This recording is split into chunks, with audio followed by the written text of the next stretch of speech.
Untuk permulaan, bagi newbie-newbie yang baru nak berjinak-jinak simpanan emas, yang pertama dia kena wujudkan kesedaran dulu. Kita ni manusia ni, selagi kita tak faham apa yang kita buat, kita takkan buat. Betul tak? Jadi saya sedar tuan-puan, kesilapan saya adalah saya boros. Saya bukan tak boleh simpan, saya bukan tak bekerja, saya bukan tak ada penghasilan. Masalah yang saya hadapi adalah saya boros.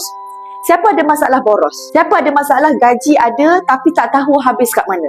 Kalau tuan-puan sedar itu adalah masalah, berarti tuan-puan sedar juga tuan-puan perlu buat sesuatu untuk menangani masalah. Bila kita sedar benda itu, kita akan tahu, sekarang ni silap, saya dah kerja 10 tahun, saya tak ada tabungan. Kalau saya terus bekerja lagi 10 tahun, adakah tabungan saya akan bertambah dengan tabiat boros yang sama? Jawapan dia, tidak.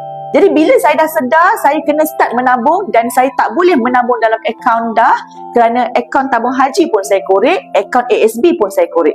Jadi caranya saya nak duit saya dihilangkan daripada mata saya. Saya nak beku dalam ketulan-ketulan emas supaya saya tak nampak duit dah. Tuan-puan, kalau saya tunjuk 1 kilo, tuan-puan nampak apa? Wah, cantiknya, wah, kilatnya, wah, nak simpannya, nak tambah lagi, nampak tak? Tapi kalau saya tunjuk tuan-puan RM600,000, wow, jom kita pergi belanja. Apa lagi yang kita nak beli dengan duit ni? Apa lagi yang kita tak beli lagi? Kita akan fokus untuk nak berbelanja. Macam mana nak konsisten?